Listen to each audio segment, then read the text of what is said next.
the bouncy bounce. And then this weird xylophone, which I assume is heralding the arrival of Grant Kirkhope to Rare. I don't know. And then the big puffy letters for 1996 Nintendo, too.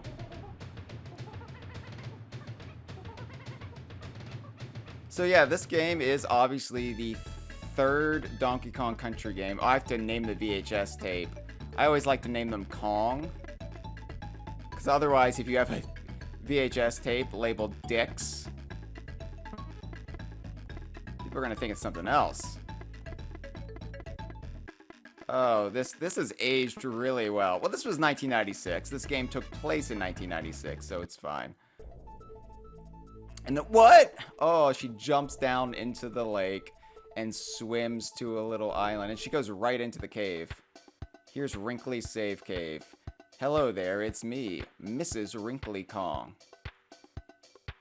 I found life too hectic at school with all those naughty Kremlins pestering me all the time. If you need to save your game, Dixie, call here anytime. Call? You just walked right in. And I'll record your progress on my new VidMe What's-It machine for you. I think that's what she calls a VCR. So yeah, I just realized the other week that you can see the entire save cave reflected in the TV. And it's, you can see the chair. If you change the contrast on it, it's super visible, but you can see the chair kind of at the bottom there, but there's like the plant and some other things, and the back wall too. We get to see it from a vantage point. We never get to see it in the game. So, also, Wrinkly never mentions that she retired because you blew up all of her schools when you sank Crocodile Isle. That doesn't come up, but, you know, it's not like Wrinkly needed her job or anything. It's not like that was the one thing that was keeping her going, and then when she's forced into retirement, she, you know, loses the will to live or anything. Alright, so as you can already tell this game is different from the first two, because the first two, we jump right into a level.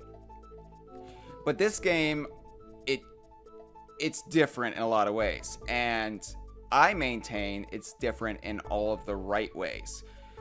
So, like, when Donkey Kong Country 3 came out, you're gonna get a speech right here, people. This is a speech, this is a monologue, this is in defense of Donkey Kong Country 3. Because it is one of my favorite games of all time, it is one of my favorite Donkey Kong games of all time. I see why it's not some people's choice, and I see why some people say it's their least favorite of the trilogy. But I think it's ebbed and flowed over the years as far as what people think of it. And I think we're in a period where people are overly harsh on it. And I don't get that. When it came out, everybody was like, well, I guess it's the best Donkey Kong Country game. And so for a couple years, that was the critical opinion from launch to now. From launch to like late 90s, maybe early 2000s, it was Donkey Kong Country 3 is the best Donkey Kong. Donkey Kong Country 2 is really good, and in some ways is better, but Donkey Kong Country 3 is better in all these different ways. Anyway, eventually, critical and fan consensus settled on the notion that Donkey Kong Country 2 was the best, which I do agree with. But in the process, this game has been, like, torn to shreds, and they kicked it off its pedestal, but then they just kept digging a grave for it. And here, I mean, it doesn't really matter what your rankings are. Everybody likes different aspects of the games. But I think this game is my third favorite Donkey Kong Country game. And Country 2 is number 1. Tropical Freeze is number 2. And this is number 3. That's just the way I feel right now. But this game was handled by a different team. The Males brothers, Chris Sutherland, most everyone involved with the first two moved on to what would become Banjo-Kazooie. And so they handed the reins over to a new team at Rare. I think this was the Griffey team. They did Ken Griffey Jr.'s Winning Run. And then they took over this game. And they did use some concepts left over from the previous team. We know that now. Like some of the concepts like Banana Birds were an idea they formed for Donkey Kong Country 2 and never ended up using. So this team had a ready-made engine, they had some ideas that were unused, they plugged them in and contributed their own things. But where it really shines is the overworld. The overworld, the map screen, is basically an overworld now, full of exploration and trading, and this really is the heart of the game right here.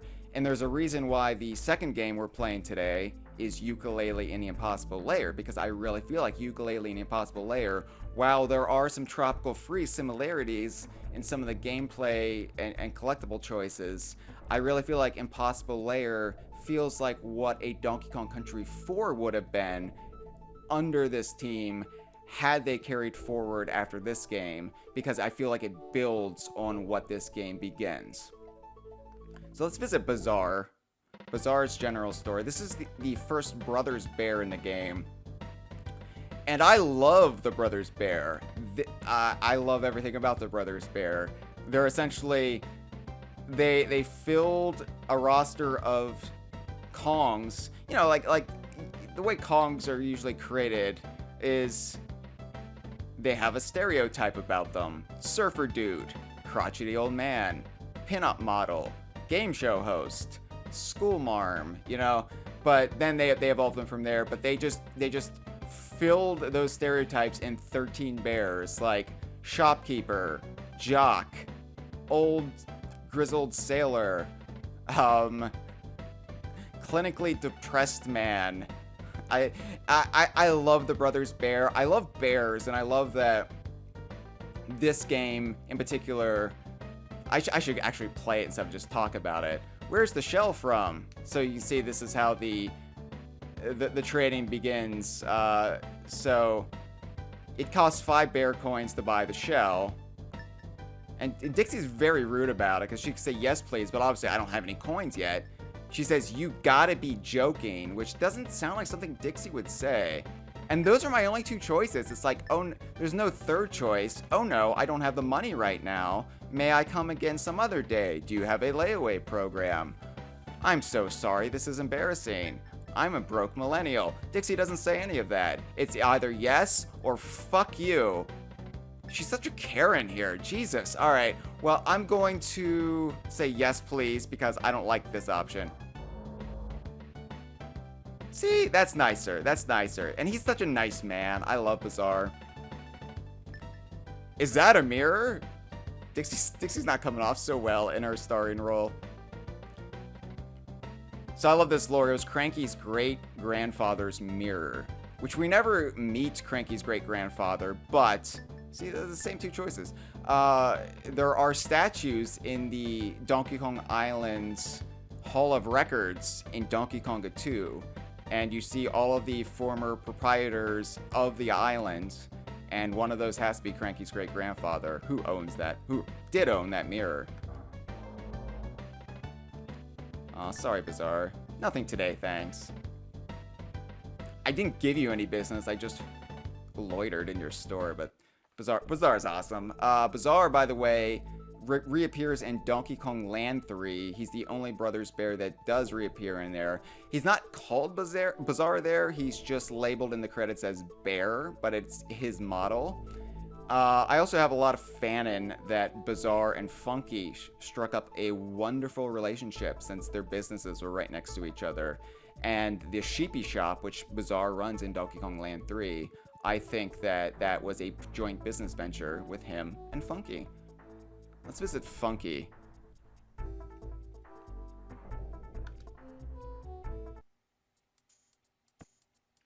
So, yo Dixie, what's happening? I've set up my smokin' new boat shop on this island.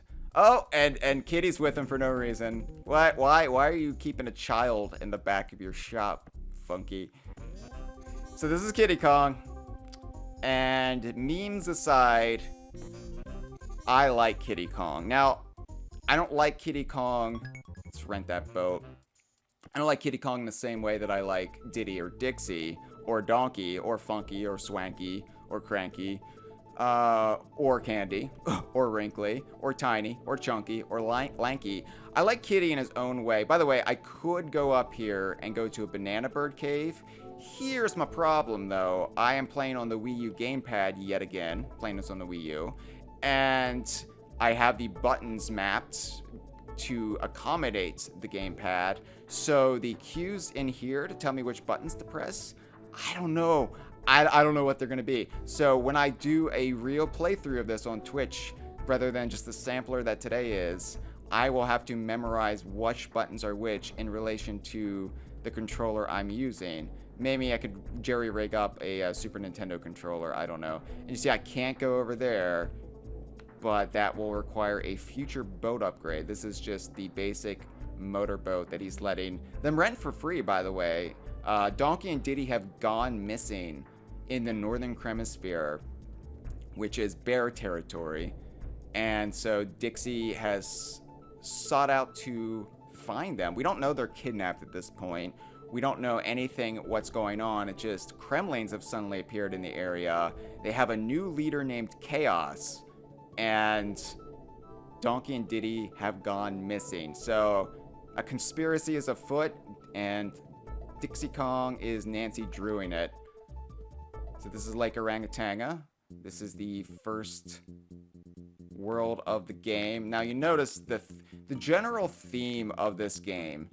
Donkey Kong Country was really like exotic, tropical locales. It wasn't all tropical, obviously. You had, these are sneaks, I think. I expected a clobber to run out there. So, as you can see really quick, let me just demonstrate.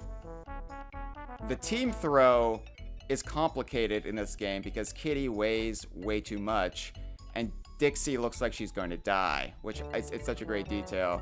What happens if I just leave it alone? Kiddy's looking down at her like, you okay, cousin? What's happening? You okay? Are we gonna... Okay. But you throw Kiddy just right. Well, he rolls. He can roll, and he's fine. Nothing faces this guy. But if you get it just the right angle... Oh, shit. I can't do this. Gamepad, sorry. If you get it the right angle, he can break through fragile ground. Yeah, like that. So... And then, of course... Other way around, this is much more similar to the Donkey Kong Country 2 team throw when you actually need to get somewhere high. Oh no. Sorry, Dixie.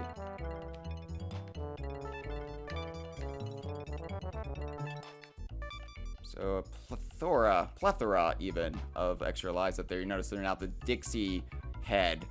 What happens? I want to see how Dixie abuses Kiddy here. Oh, she's just looking at me like, are you, what? Why am I on a giant baby? This is demeaning. Okay. Let's go back to Dixie. Ah, I like that. And then Kiddy just sets her aside. Alright. Anyway, so... Yeah, this Donkey Kong Country was really like kind of Indiana Jones-esque. National Geographic Explorer kind of thing. Donkey Kong Country 2 was a pirate adventure. Oh, and now I have to demonstrate. Okay, let's see if I can get this in one. Boom! That's how you do it. Alright. And this game is more like Lake Country. It is a vacation in a temperate wilderness. And there are jungles in the game eventually, but most of this is just temperate woodland. And I think it was developed obviously with an English mindset. But a lot of my friends in Canada and the United States really dig this game because the setting is evocative of so many summer childhoods, going on vacation with the family, or even where you live. All right, so the hero coins in this game, they're back, and they're not specifically designed as a test by Cranky for Dixie to prove herself as a video game hero, even though I say by collecting all of them, she proves herself a video game hero on par with Donkey and Diddy Kong. But now, basically, they have been captured by these Kremlings named Coin. And rather than just finding them twirling about in hard-to-find or off-the-beaten-path locations, Coin has them on his trash can lid. And you usually have to find a steel keg, and then you have to do that, and then that frees the DK coin, or the hero coin, and then that's how I get them. So it was a neat change. I like the hero coins in Donkey Kong Country 2, but I like that the team wasn't afraid to do something different. Those are cobbles. They are the replacement for critters and clomps in this game. All the Kremlings are new in this game, and I think a lot of them were designed by Mark Stevenson, who's now at Platonic. He did a lot of character work for the original games too, the original two, but this was really his game, and I love the Kremlings in this game. They're so weird. They're all nudists too. Sometimes they'll wear like biker gloves, but they're generally nude. They're weird and they have like upstanding proportions, but I'm okay with all the enemies in this game. And that's the thing about Kremlings too. There's Ellie. Yes, I see that bonus barrel. We'll get to it. There's Ellie. Rambi is not in this game, and that's shocking to so many people. Instead, we had a new... Okay. Why isn't it working? Okay, I had it. There we go. Okay. So, Ellie is multi-versatile. She can suck up water in her trunk and shoot it. She can suck barrels or items closer to her and then hold them in her trunk. And that's convenient for this booty bird right there. Those are called booty birds. And she can just pick them up like that. So this is an animal buddy that can actually carry barrels. So she doesn't have Rambi's horn, but she's versatile like a Kong. I really missed that bonus barrel. It's been a long time since I've actually played Donkey Kong Country 3, by the way, so apologies.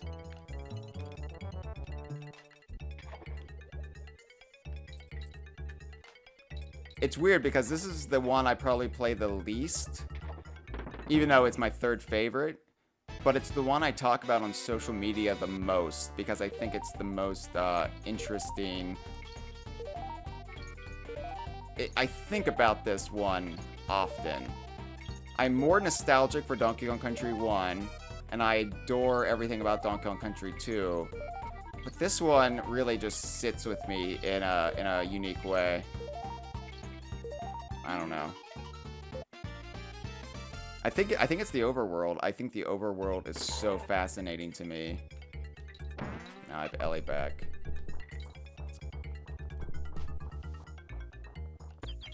Oh, and it gives me bananas this time. That's nice of it.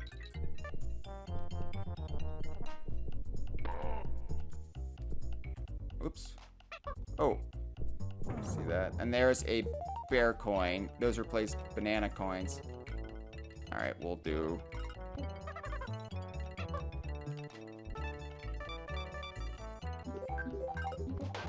Always press pause by mistake. Oh, let's see if there's anything up here. That is irritating to have to switch them out whenever you want. Oh! Actually, I'm curious about something. Doesn't she not cry in this one?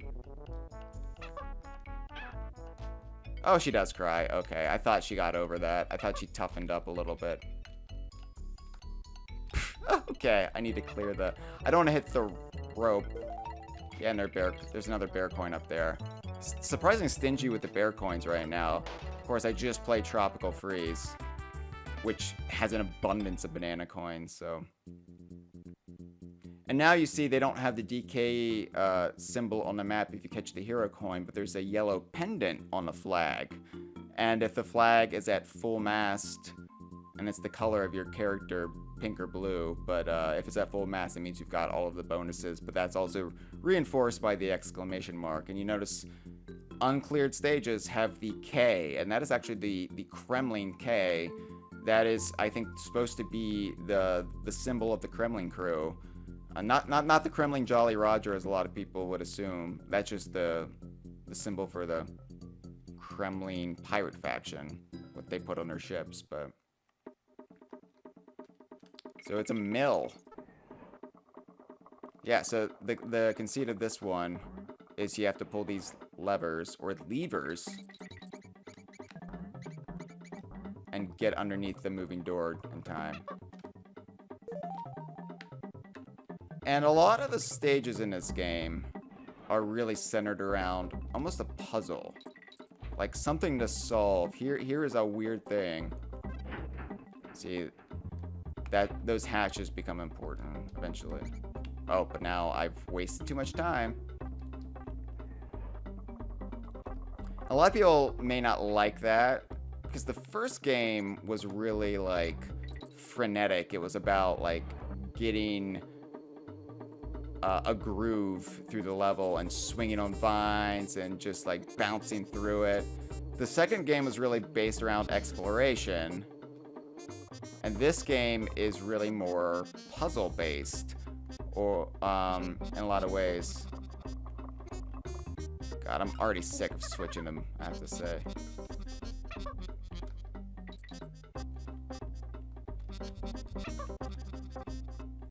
Oh, come on. Is that not... There we go. Oh, but fuck me, right? Okay. I guess I can get up there as Kiddy. Sorry, it has been a while, and the gamepad is not forgiving. Oh, come on! Okay, there we go.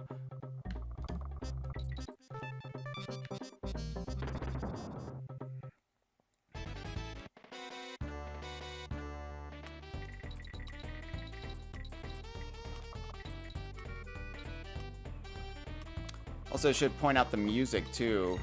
This was mostly done by Evelyn Fisher, the soundtrack to this game. The original soundtrack to this game, obviously in the Game Boy Advance remake, David Wise came back and did his own score for it. But I love the original soundtrack. I love what Evelyn Fisher did. She was also involved with the first Donkey Kong Country game. Those are buzzes. They are not zingers. Buzzes replace zingers in this game. They're kind of like crocodilian bees, other than honeybee, wasp, hornet hybrids, whatever. And they have chainsaws on their back, because a lot of the Kremlings in this game, a lot of the baddies in this game have sort of a mechanized vibe to them, which ties into some of the central themes of what chaos is and who's behind chaos. It's K. Rool. That's who's behind chaos. If you didn't know. Spoilers. K. Rool's actually installed a puppet ruler. Oh no. Oh no. I thought I'd map the button to something else, and I didn't. That's gonna be my excuse. So which way do I go? Which way do I go? I'm assuming this way was... Oh, first death. There we go. Kiddy Kong is slow. Especially after playing Donkey Kong Country 2 and Tropical Freeze. I forgot how lumbering Kiddy is. I do like Kiddy. Like I said, Kiddy is... He's not supposed to be awesome. And then that makes it sound like... Yeah, Kiddy sucks, and he's supposed to suck. It's not that simple. Here's the thing. Diddy Kong, obviously the sidekick in Donkey Kong Country, and wildly popular character. They decided to make him the star in the second one, and they gave him Dixie Kong as a sidekick. And, oh, guess what? Dixie Kong was wildly popular and well received. So when they made the third game, it was like, well, we'll make Dixie Kong the star. Fuck! What is wrong with me? They made Dixie Kong the star, and I like to think, you know, they didn't want to overshadow the star of the game again with a sidekick that was more popular. So with Kiddy Kong is kind of... He doesn't have a character arc of his own. He is all about...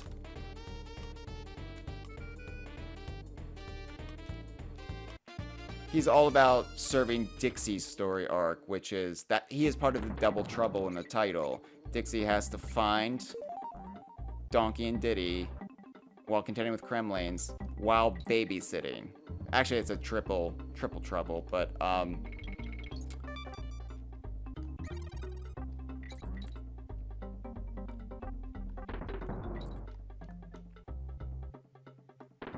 What the hell?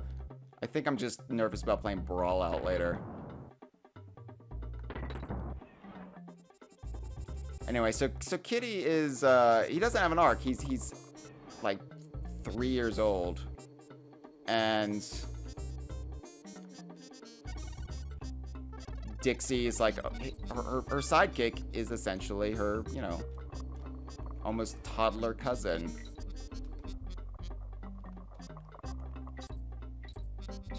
Take this slow.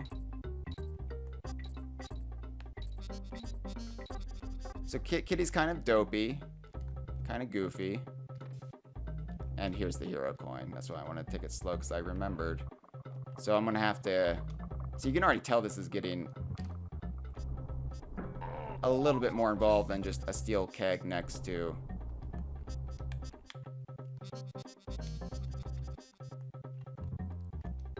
Can't ride them on... Oh, there we go. Oh, and that's nice of them. So yeah, Kiddy's supposed to be a little goofy, a little, like, his mouth is always open. He's just... I think he's great. I think he serves the purpose he's supposed to serve. And, now we do have an idea how to bring Kiddy Kong back, because you bring Kiddy Kong back, right? Here, Kiddy Kong. I was talking a little shit about you, so I'll let you have the flag. We do have an idea at DK Vine to bring Kiddy back, because you know Tiny Kong was, let's go to the save cave, and saving is free again in this game. Oh, but Wrinkly's asleep. Oh.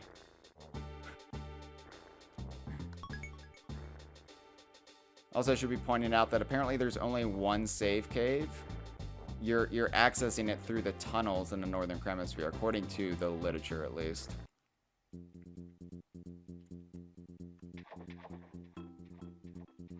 You can visit another Brother's Bear. This is Barnacle. In the Game Boy Advance remake, Barnacle has moved to Pacifica, and on Barnacle's island there is a new Brother's Bear named Bachelor, who we did not make up, by the way.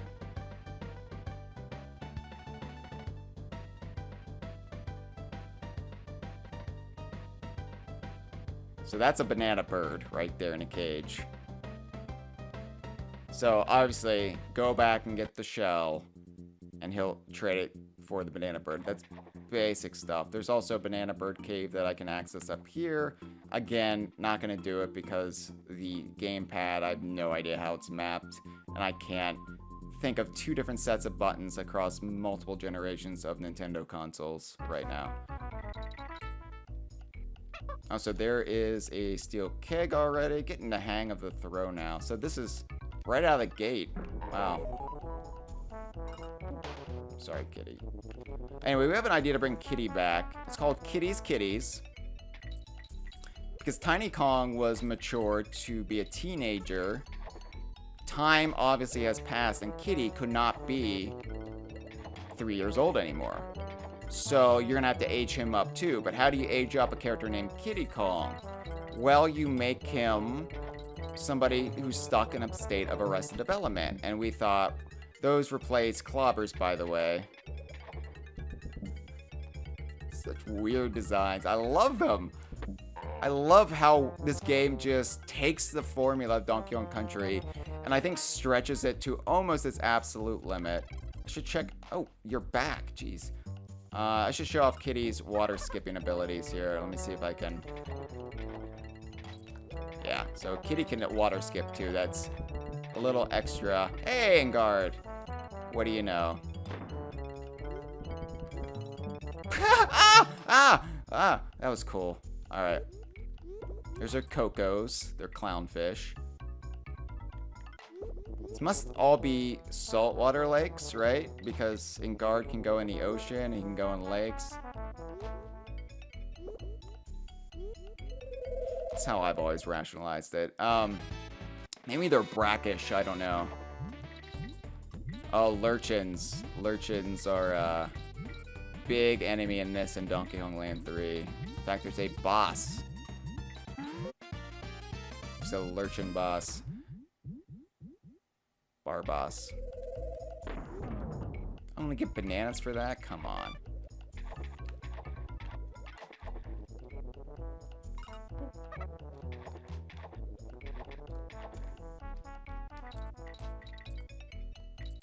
So kitties. I'll check it in the chat too. I'm sorry. I'm getting kind of sucked in by Donkey Kong Country 3. There's a little bit of a rough start there. See, but I could just get her there. So I meant to do that, obviously. Kitties is a game where Kiddy is in his 20s. He's got a studio apartment. And he is an obsessive cat hoarder.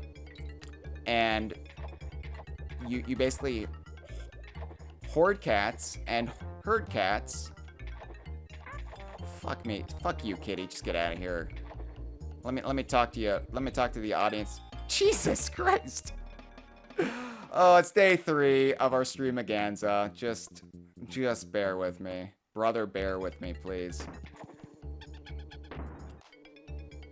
This is the hardest to play on the gamepad. I think Kiddy requires precise controls. And this just feels wrong. Also, you notice, like, this is a water stage, but just barely. These replace click-clacks.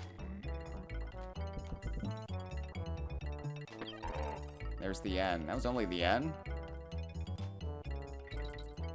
Oh, okay. Oh, shit. Oh, damn it. Oh, damn it. Oh, I botched this. I was too concerned about backtracking to see what I missed, and I didn't look ahead, and that's okay. That's okay. You could have done the water skip, I think, over there, too. So, I'm gonna sacrifice myself on the Coco, Team Coco, and go back. Kitties. You heard cats, right?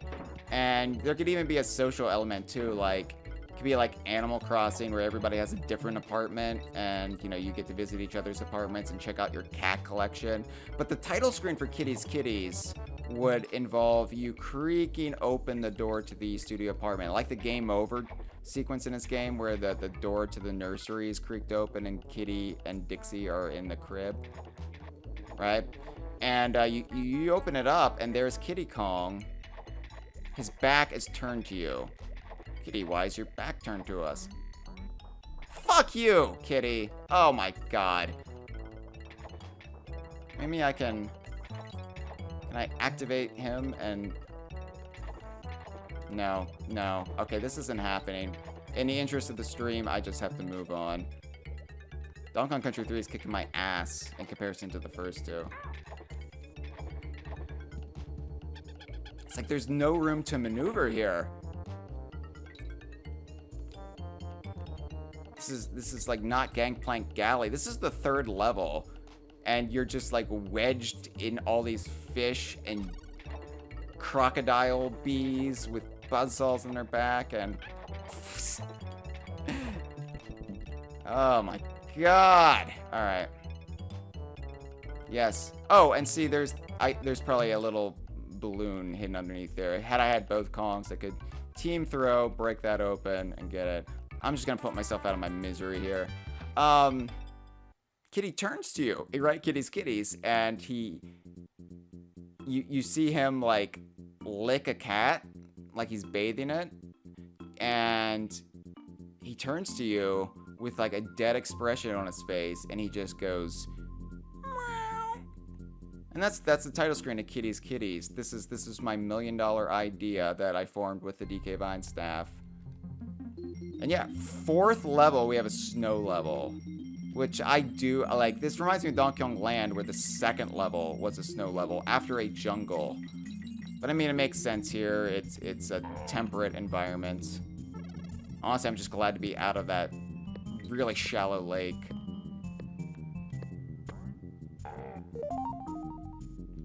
The snowmen, too. It's a little bit of a Gorilla Glacier situation in this, snow... Fuck! Those are Skittas, by the way. They're literally just cobbles who have slippy feet on the snow. starts snowing in the background. It's never as impressive as it is in Snow Barrel Blast, though. Bash the baddies with Kiddy Kong on the snow. I could probably just roll into them, but yeah.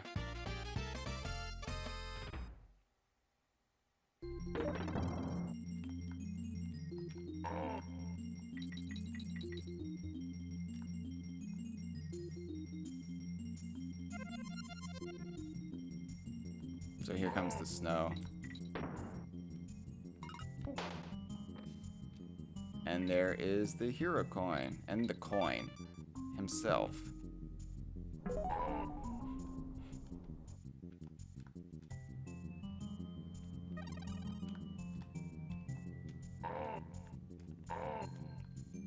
Glad the Kremlin death noise remained consistent. Okay, that was gonna end badly for me. I couldn't get a foothold there.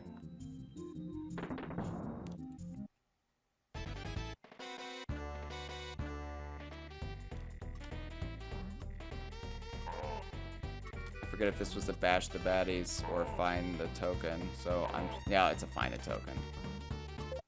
That's what I get for not paying attention. I looked at the stream chat ever so slightly and then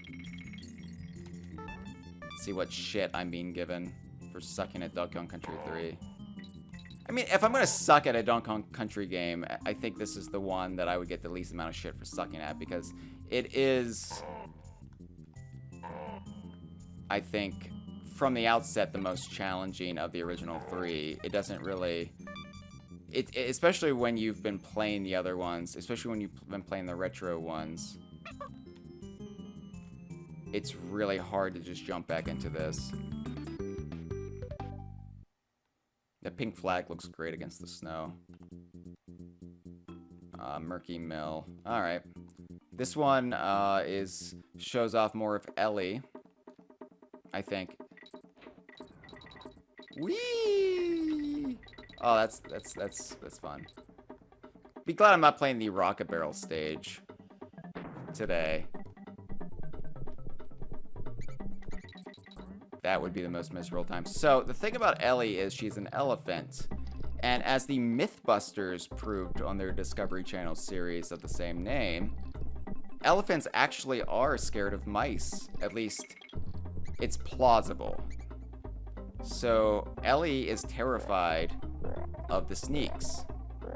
Those are kaboings, by the way. Kaboings were going to be in Donkey Kong 64. There's a model of them still in the game, but they were never used. So, let me show you what happens. Yeah. Ah! So, basically, you have to defeat the sneak before Ellie steps in the light. Now, why Ellie just can't see the sneak from this distance, considering there is basically a spotlight shining on it, well, I don't know. Maybe elephants have notorious poor eyesight. They're extremely nearsighted. I love kaboings. Not kaboings, recoils. I'm so sorry. Recoils. Hyle is a fraud. Hyle is a fraud. Yeah, recoils are very obviously a Mark Stevenson design, because they remind me a little bit of Rextro 64 from off of Ukulele.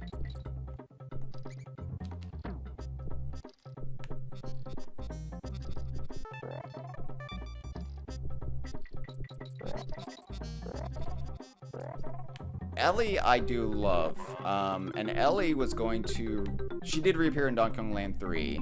She was going to be in Donkey Kong Racing, at least her and a class of elephant steeds. In the trailer, Kiddy is riding Ellie, which is great. I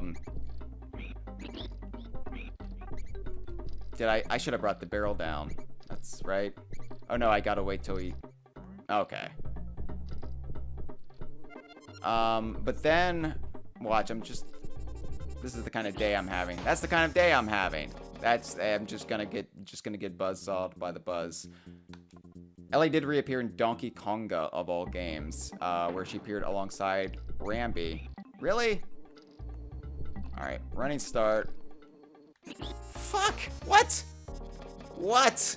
What? What?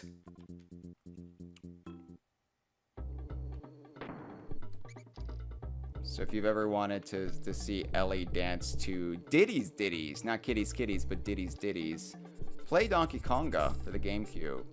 You can just watch me die repeatedly.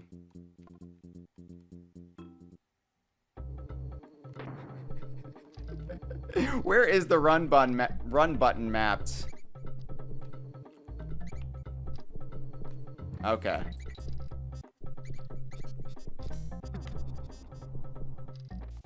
You notice all the steel kegs regenerate in this game. That's I think a way for the coin challenges not to be so imposing. But you'd think, you know, if they really want to make them... Are you kidding me? It just disappeared?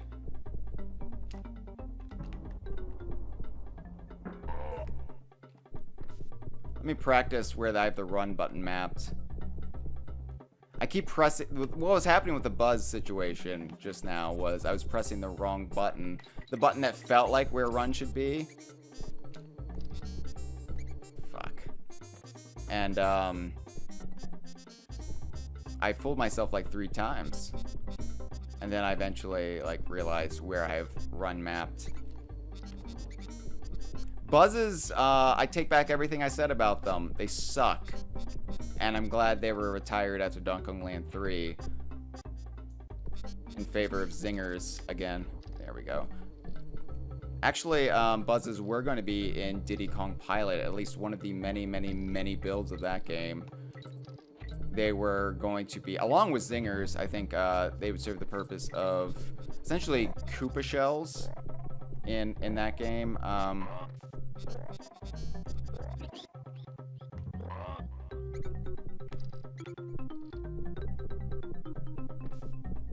Regenerating barrel, okay.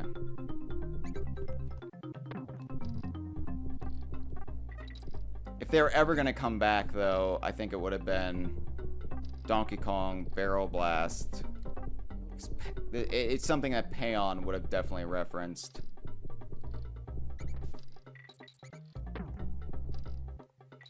It's almost surprising they didn't.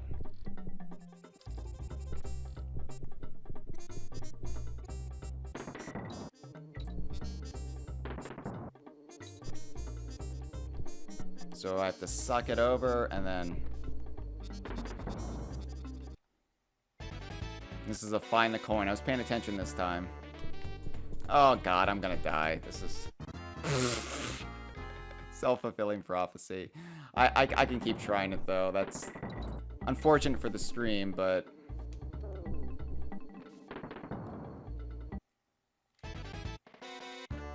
It's like every other stage I'm really struggling with today.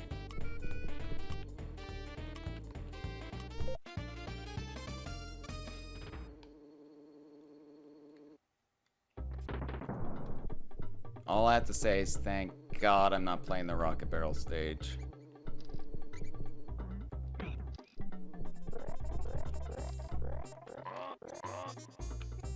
I don't need you, G.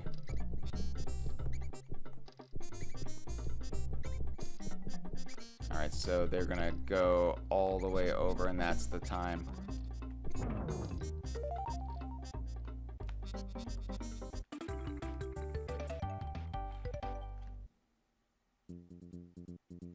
I'm gonna check in with the live stream really quick. So Jeff says that I think for the most part people don't like it. It being Donkey Kong Country 3, not a murder sewer clown, because of how often it tells you to slow down or stop for puzzly or slow-moving gimmicks. That's a huge departure from DKC 1 and 2 that have optional exploration but can always be sped through, like a race car. Yeah, and I will agree with that. I think it's because I like to take my time anyway with games, and so the really slow crawl of DKC 3 sometimes... Obviously, things like Skidda's Row moves a lot faster than something like Murky Mill or, well, really any of the mill stages are kind of plodding, but I take my time anyway, so I don't really notice, like... I should visit Swanky. So this is Swanky. After losing his game show, Swanky just took to a tent and became a carnival barker, running his own sideshow.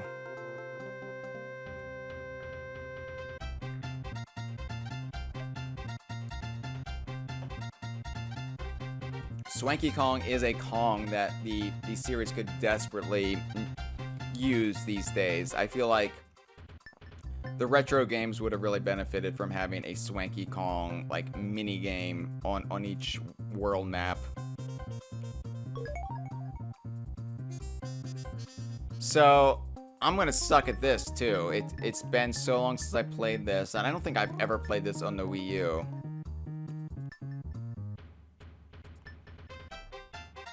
To race the 25.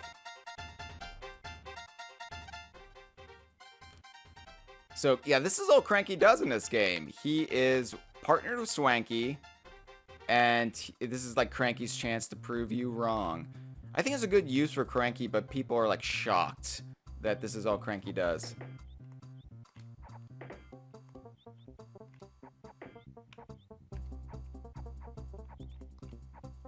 Just have to pretend it's Idarb and Cranky is Jeff, and then I'll be fine.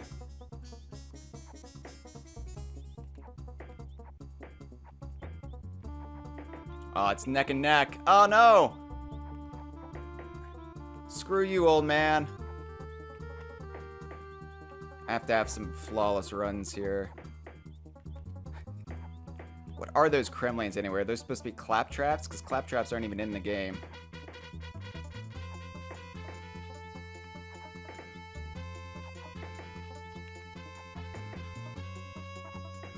Oh, no! Yeah! Yeah! Take that, Jeff. I mean, Cranky.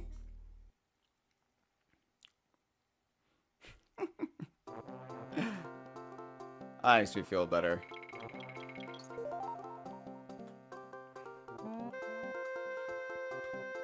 Here's my thing about DKC3, too. To kind of continue what Jeff was saying. But let's visit the, one of the most beloved bosses in Donkey Kong lore. At least as far as DK Vine is concerned. This is Belcha. And yes, he is a giant robot cyborg murder barrel who eats bugs. Oh no. Belcha, no. It's just like Idarb. I just have to get it in the goal, and then I'm fine. It all comes back to Idarb. See, he belches, then he goes back, and the goal is to get him in the hole.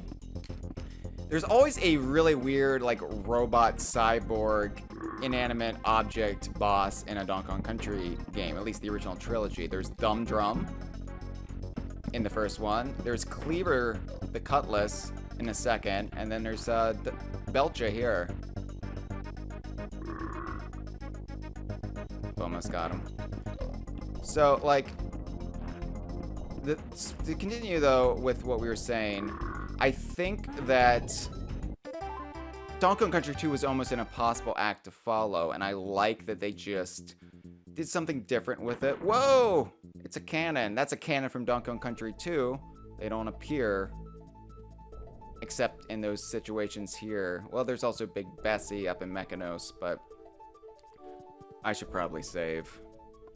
Actually, you know what I should do? I should buy that shell. Because we're going to liberate a banana bird. We're going to liberate at least one banana bird. Because much of this game is the map screen. Funky, by the way, this is the introduction of his mechanic garb. And while that wouldn't stick around for the rest of Rare's tenure, when after Rare was purchased by Microsoft and Nintendo was standardizing the look of really all of their characters around that time, especially those with any relation to Mario or Donkey Kong, they decided that would be Funky Kong's permanent look. Like, they cleaned it. He's not coated in grease anymore. But, yeah. This is where it came from, DKC3. And I like it because I think Funky evolved past just being the surfer dude. And he became more of the genius mechanical entrepreneur of the Kong crew. He's still a surfer dude, but he's so much more, right? Alright, let's visit Bazaar again.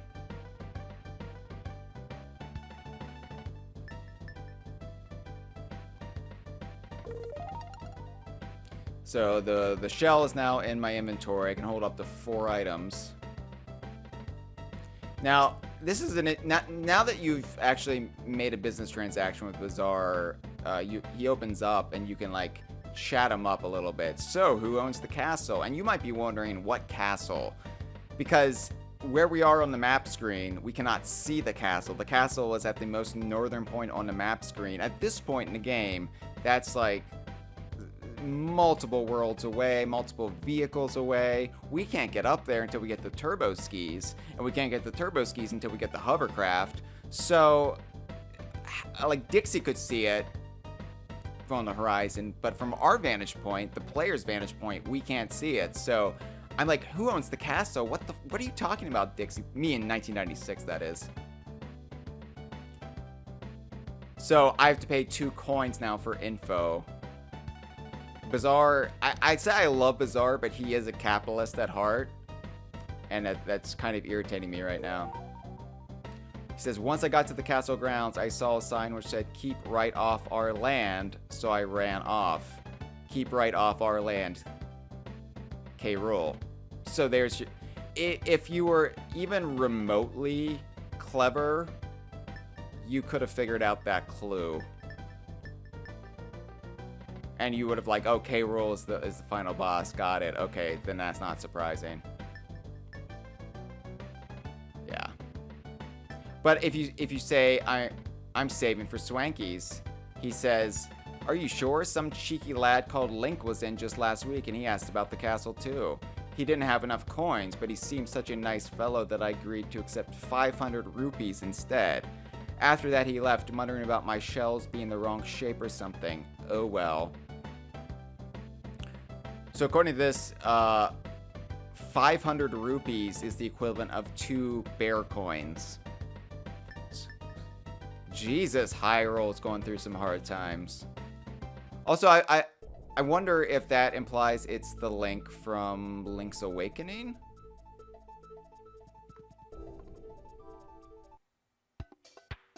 Of course, Link was also the 3rd place runner-up in the video game Heroes podium rankings in Donkey Kong Country 2. That is, if Diddy did not collect enough hero coins. If he did, then you never even see Link on the podium because he's 3rd place at the very least. Hang 5 Kongs, not hang 10? Shortchanging me, Funky. So let's get this shell.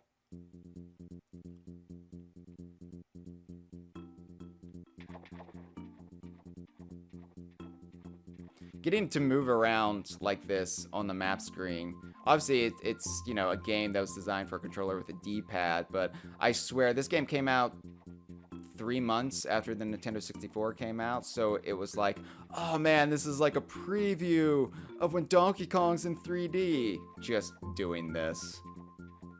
I was young and simple, and I was happy with what I got.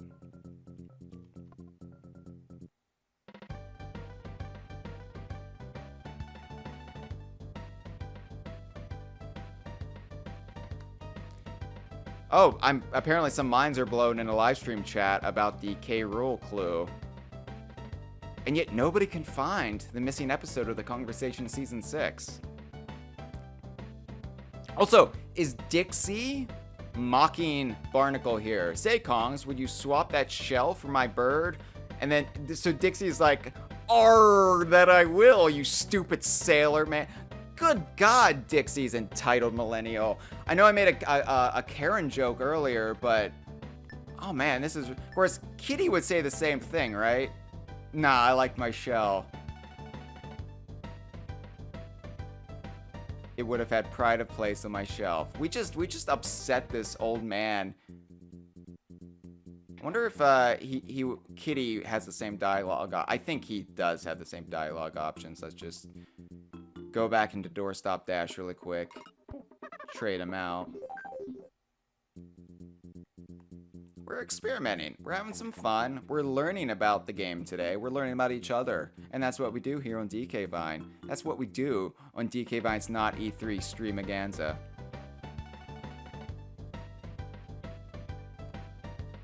So yeah, Kiddy has the same dialogue options. And so Kiddy, the 3-year-old, can mock him and say, "Arr, arr, I'm a pirate. I'm a stupid pirate, you stupid fuckface pirate." Which makes more sense for a 3-year-old because they're awful than it does Dixie, who's, you know, something like 12 right now. I don't know, but she's got her life together. So we give him the shell. He's happy. And then the banana bird is free. And Kiddy's playing with his pajamas, his onesie. Now you might be wondering what happens to that banana bird. Well, let's go visit it, because we can visit all the banana birds because they fly to Wrinkly's save cave. And she's playing Super Mario 64 right now.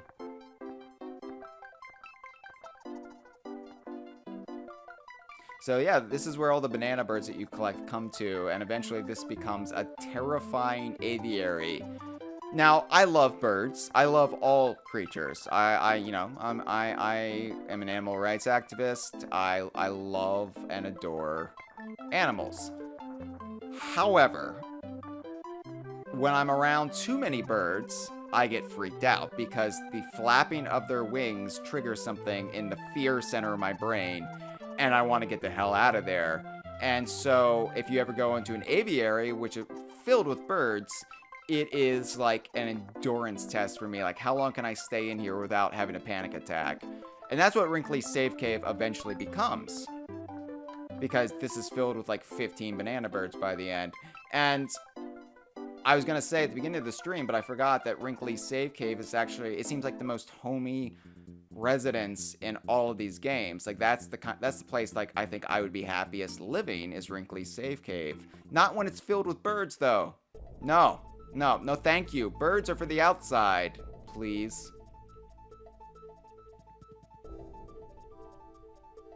Oh, and yeah, that was Cranky's portrait on the wall of the save cave as well. Which in Donkey Kong Land 3, Wrinkly's Save Cave is now Wrinkly's Refuge. And but it's the same design. The interior is the same, and Cranky's portrait is still up there, which is the only appearance Cranky Kong made in a Donkey Kong Land game. Cranky Kong was involved in the story of Donkey Kong Land, but he did not appear in Donkey Kong Land 2 at all, and didn't appear in Donkey Kong Land 3 except for that portrait. So that is the one time Cranky appears in the whole DKL trilogy. So this is Kremwood Forest. We've got about 30 minutes left, so we'll get through some Kremwood Forest. We'll visit Minky Kong, as I insist they must be called. Now this is really where I feel like Donkey Kong Country 3 shines. These redwood stages, these are gorgeous. And I do want to switch back to Dixie. Sorry, Kiddy.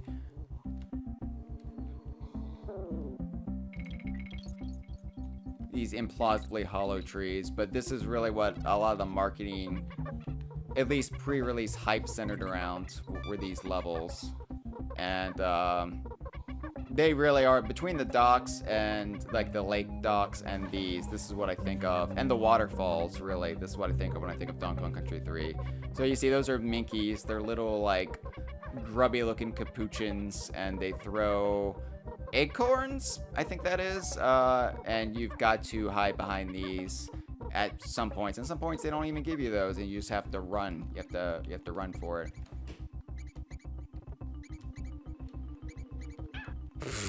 Okay.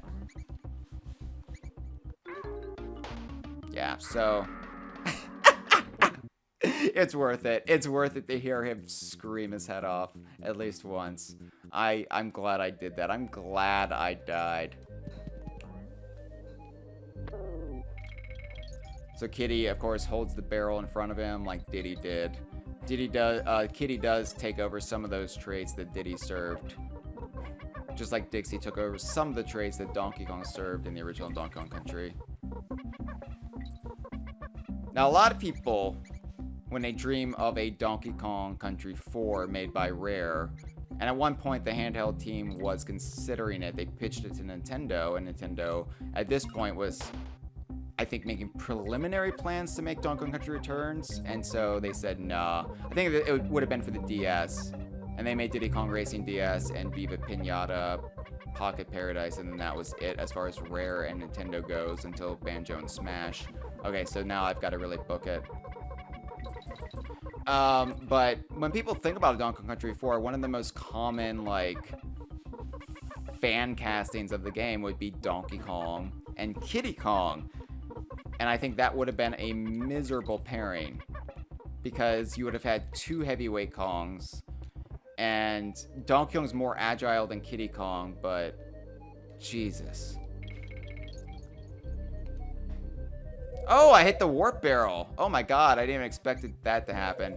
So that's the warp barrel. It sent me right to the end, and I don't even get to see. Now this is a fun stage. I don't accept that. I reject that notion. How's the warp barrel just hiding out there so lazily? Like, warp barrels should be something that you really have to go off the beaten path to obtain, and I just fell into it by mistake. No thank you. Donkey Kong Country 3. That's sloppy design right there. I don't approve. I like this level. I want to play it, even though I died really embarrassingly at the beginning, but it was so we could hear Kiddy scream. And just imagine Kiddy's kitties when he screams, he could cough up a hairball. Oh, Nintendo, why aren't you already developing this? I'm sure they would have announced it at E3. And, you know, maybe they worked out a deal with Sony, and later today at the PlayStation 5 reveal, we'll get Kitty's grand unveiling. A PlayStation 5 exclusive, or maybe crossplay with the Switch. Don't do it. All right.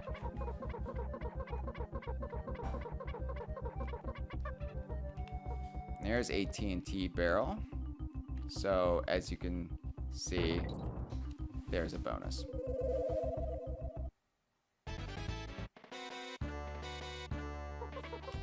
So they're gonna make me endure a bunch of Minkies.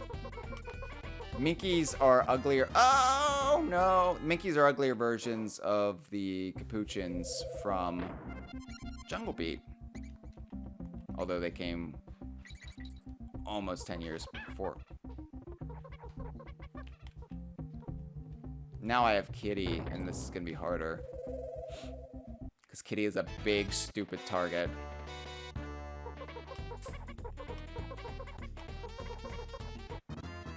The thing is, I played as Kiddy when Donkey Kong Country 3, because my friend and I'm gonna get Dixie back.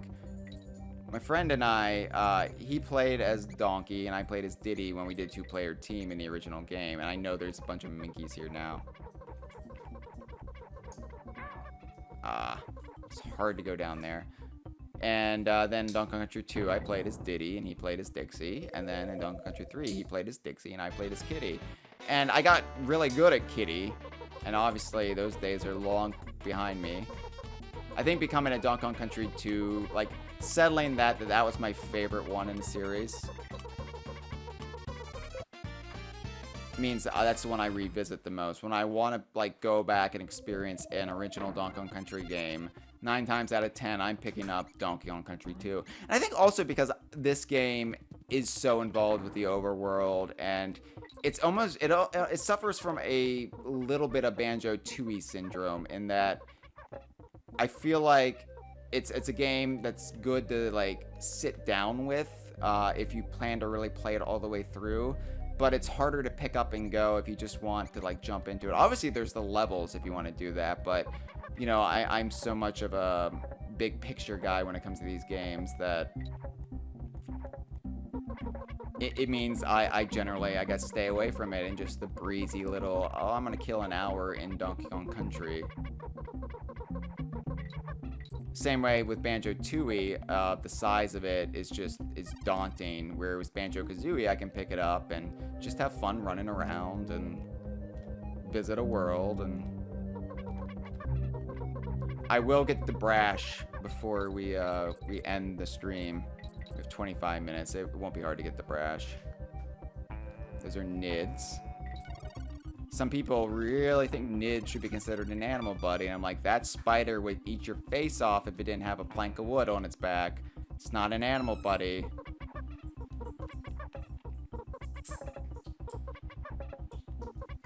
So, Minky, of course, the naming convention is very similar to Mankey, who were the bad Kongs in Donkey Kong Country 1. Which I appreciate the consistency. Oh, see, the barrel doesn't go down all the way, and so you have to evade the first one at the same time that the barrel comes down. So, you know what? Whatever. Riverside Race. Let's do it. Let me save first. And visit our Banana Bird friend, who's now on the N64. So Cranky doesn't know about the N64 yet. At the time of Donkey Kong Country 3. Interesting. Eventually he'll learn about it.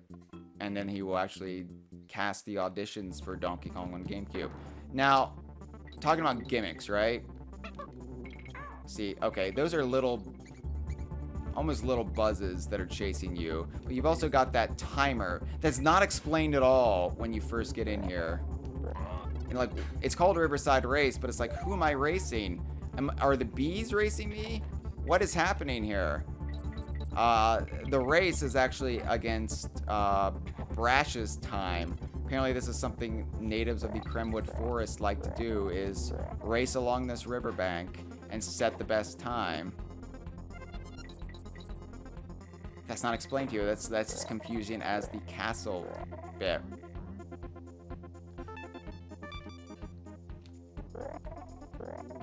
But I kind of like the non-linear way they go about it too. I don't know.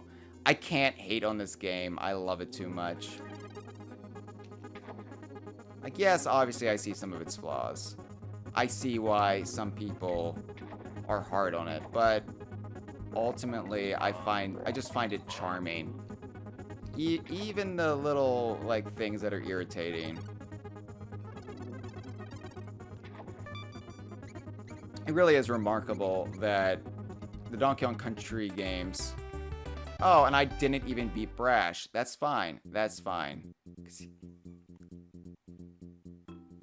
Squeals on Wheels. So, what we're going to do is we're going to get through Squeals on Wheels. We're going to visit Brash, and then I'm going to go back and beat his time. Squeals, that's what they're... No, they're sneaks. They're sneaks. They're not squeals. It's just called Squeals on Wheels because they squeal. This game is really throwing me for a loop today. Recoils, not kaboinks. Son of a bitch.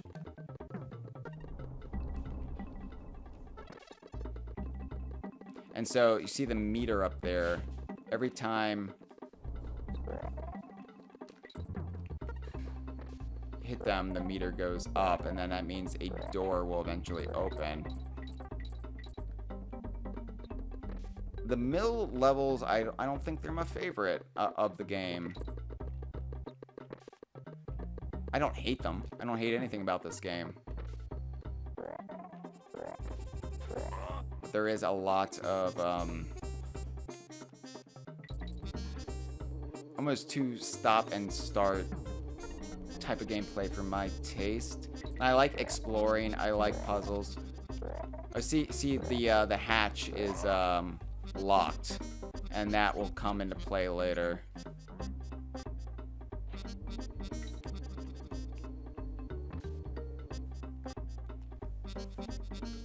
I was just being thorough. I'm sorry.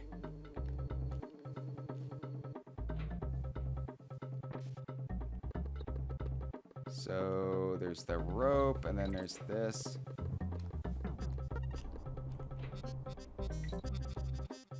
And there's the bonus barrel. Okay. Sometimes it's not clear what's supposed to be the more tricky path to take. It's super obvious in a game like Donkey Kong Country 2, right? But...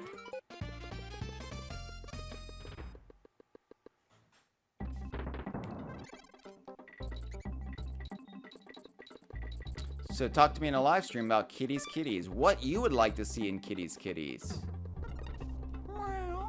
We really, you know, we got K-Rool and Smash Brothers, right? How hard could get Kiddy's Kitties greenlit actually be? I don't think that hard. I don't think it would be that hard. Okay. Stop! I'm trying to roll jump. What? Stop. You're getting in my way, you keg. Oh my god. Fine. Sometimes you just have to put Kiddy in the back because...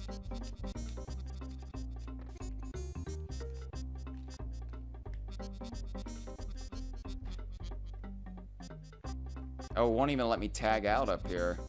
That's interesting. Okay.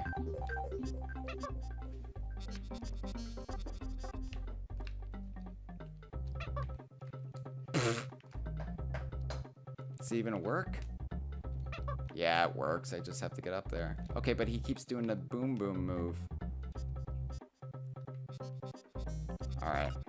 Fine, fine, fine.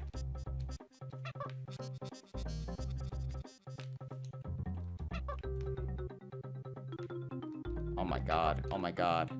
Oh my god. Alright.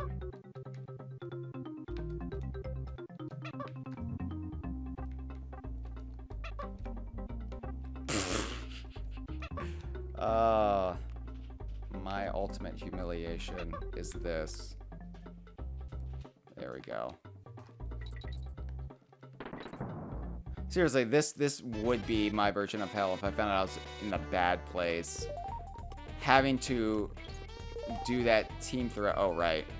I'm collecting the green bananas. Having to do that team throw constantly on these little tiny wheels. And failing in front of an audience. That's it right there.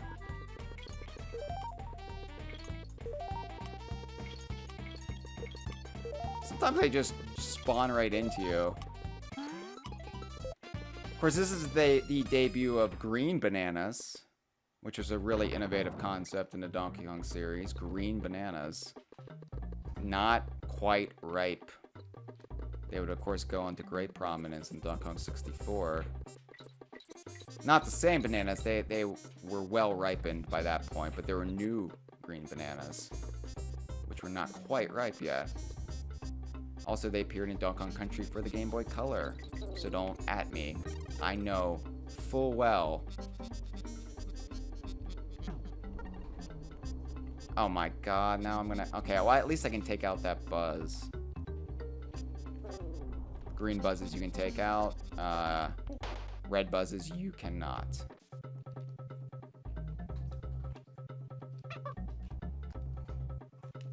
Okay, fine.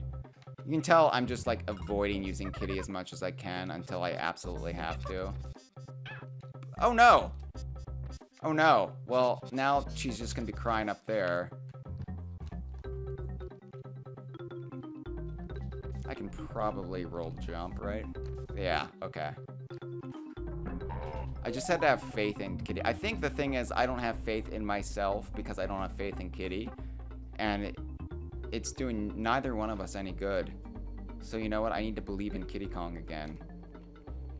I need to rediscover that, you know, Kiddy Kong is fully capable.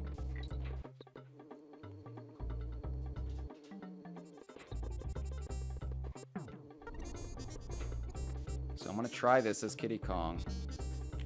And if things go wrong, I won't blame him. I promise.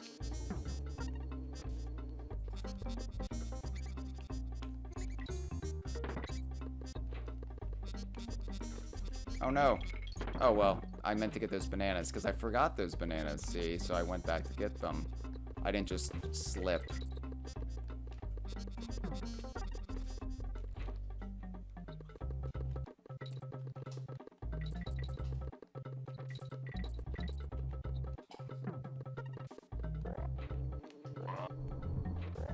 The nice thing about the infinite kegs is you can just spam them.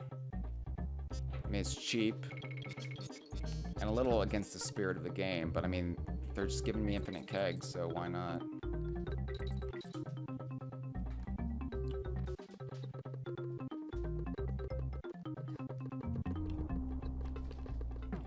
It's also weird that kegs were so prominent in this game because they weren't in Donkey Kong Country 2 at all.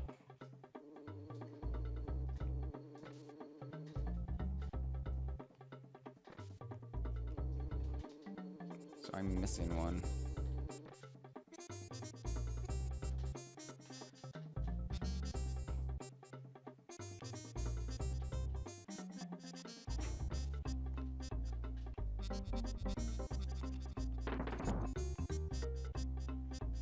Where did I miss one?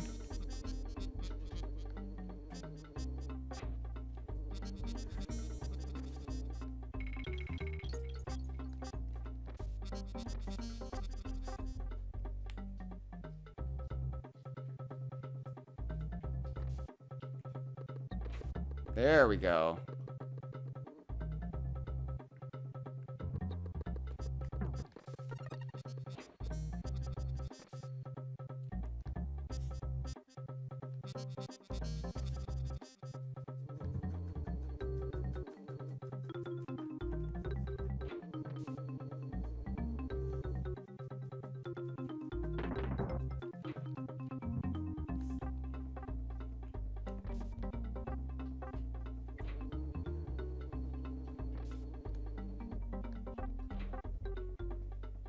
Alright, so go through the door there, and now the hatch I can drop down.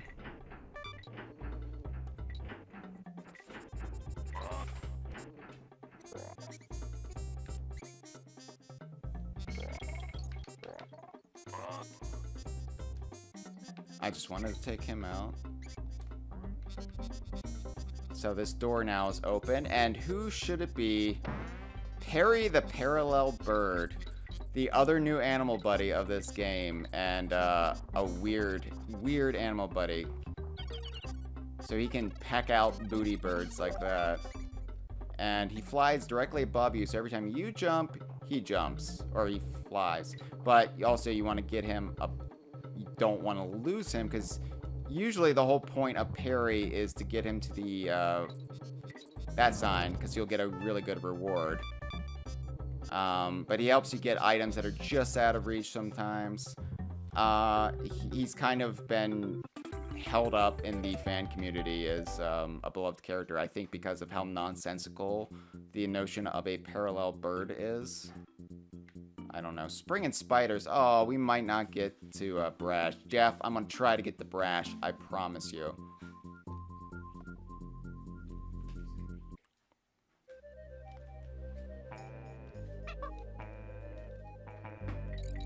And now that Kiddy has proved himself, I'm back to Dixie.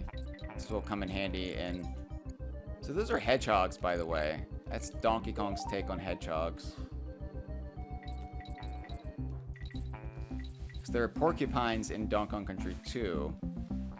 And they replaced them with hedgehogs in this game.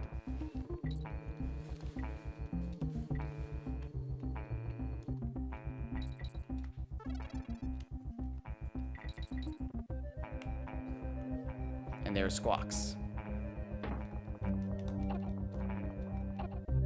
Squawks, who became the, I think, one of the most versatile, like, not as versatile as Squidder maybe, but right up there, most versatile animal buddies, starting with the second game, or second country game. Because all he did in the first one was hold a flashlight, right? But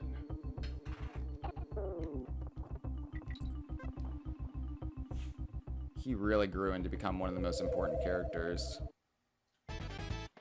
This is a grab 15 bananas.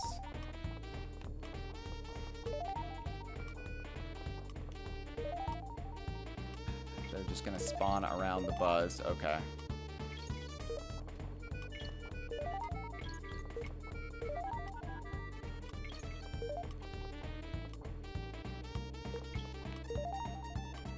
This is really easy when they just, like, spawn right in front of you or in you as you're flying around.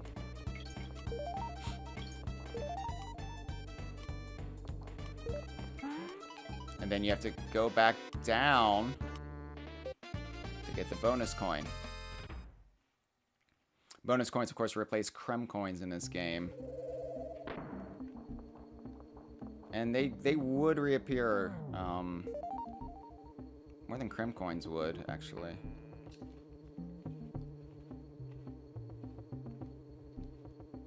While banana coins became the standard, not bear coins.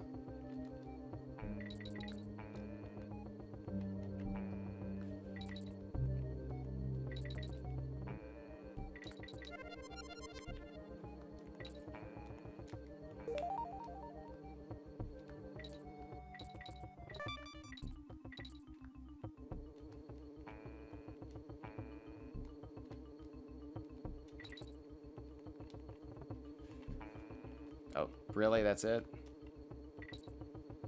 Really? That's it? Okay.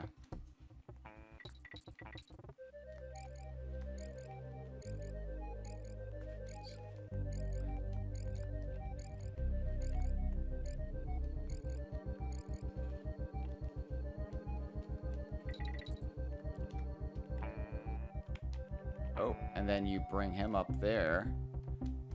And then you can get this. It's weird that the Dixie balloons have white in their eyes.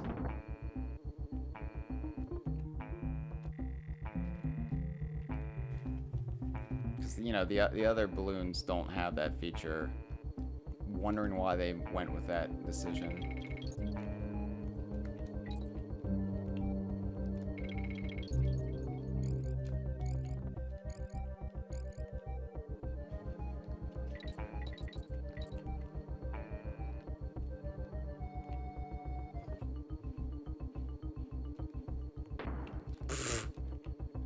That did no good. Alright.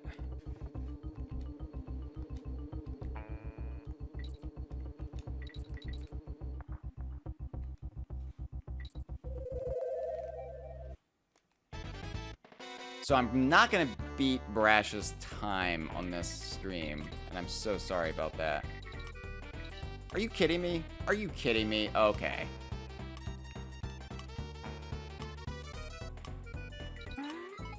Still got it. But we will visit Brash, and he'll taunt us, and he'll be mean to us, and he'll make us feel bad about ourselves, which I honestly deserve at this point. See? I deserve it.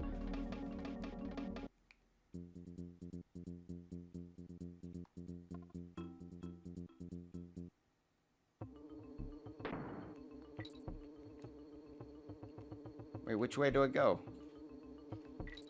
It's not clear to me.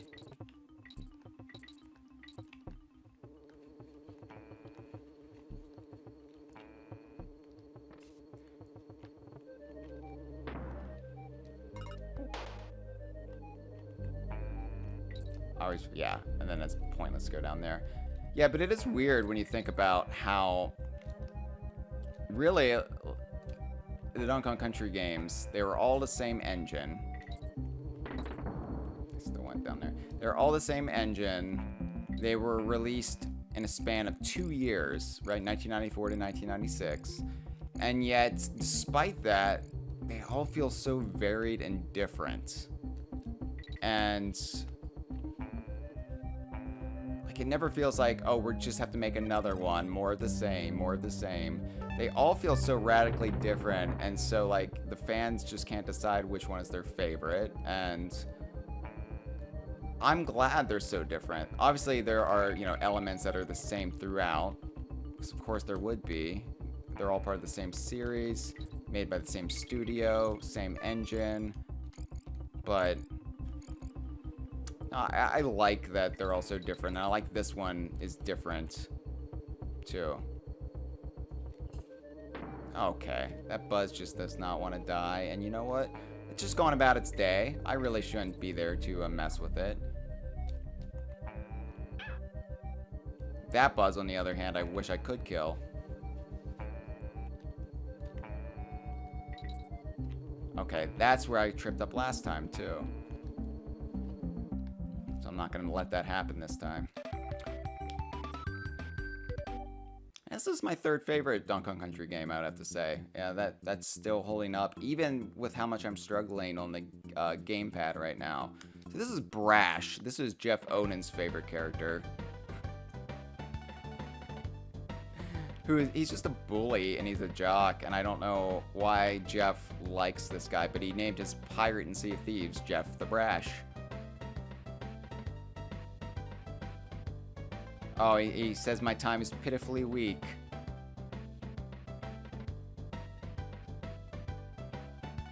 Oh, he's so mean. We might have time. Let's try it. So the time to beat is 1:15. Let's go. Shut this guy up.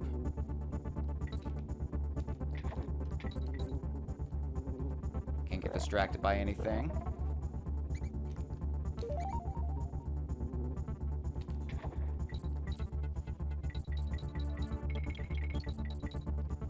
Luckily, being chased by a swarm of bees really does help as far as motivating you to move.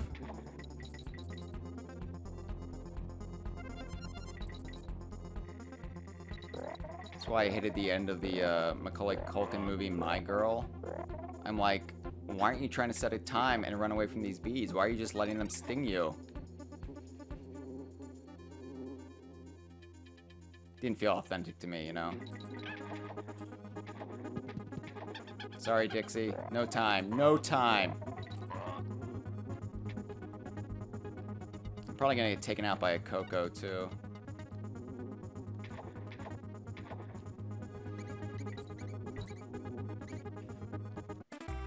Yep. There we go. So now we get to see Brash have a whiny little tantrum. Which, where else in 2020 do we get to see a man have a whiny little tantrum?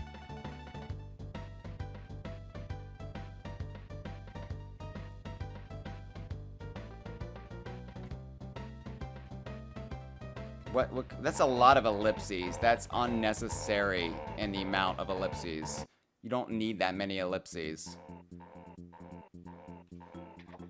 Oh, and he shook the forest so hard that a log became dislodged. And now...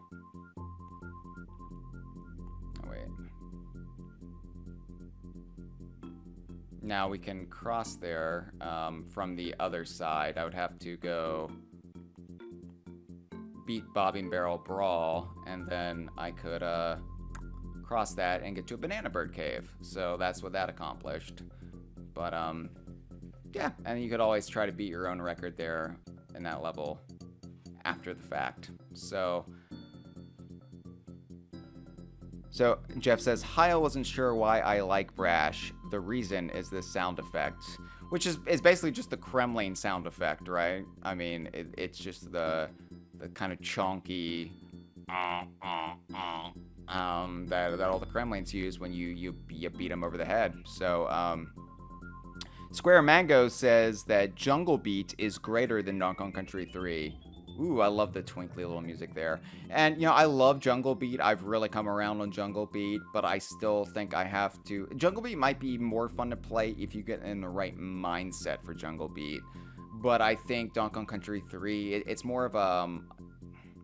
I don't know. It's a game you take your time with. It's not something you really, like, blitz through like Jungle Beat or Donkey Kong Country 1. And I think there's plenty of room for that. And Shane says this is the first level in the Kremwood Forest in the GBA version. I think he's referring to the spider, Spring and Spiders, and I feel like that informed the tone that David Wise used for the music used in those Redwood levels. And Sinken says maybe the Kremlin sound effects just fits better when coming out of a bear's mouth. And I'll accept that. I'll accept that answer. So that does it for Donkey Kong Country 3. This will be a game I will be streaming in the future, along with the other Donkey Kong Country games. So I will actually play through the whole thing eventually, but with a better controller. So look forward to that. That will be Kiddy Kong's ultimate redemption right there. Before Kiddy's Kitties when he gets to lick a cat. So we will be back at 2 o'clock. We're taking a 30-minute break. I will be back. We'll be playing the game that I feel thematically comes right after this, and that is Ukulele in the Impossible Lair. That'll be at 2, then it'll be Brawl Out at 3, and then we'll be playing Sea of Thieves Tall Tales once again at 4. Which is also going to be counter-programming to the big PlayStation 5 reveal, but hey, you know, you've gotta counter-program it. It's like the Tina Fey, Amy Poehler movie that opened right next to Force Awakens, right? You've got to have something for people who don't care about the big thing. So that's what we're doing. Stay tuned to DK Vine's Not E3 Stream-A-Ganza Day 3. We will be back in just 30 minutes.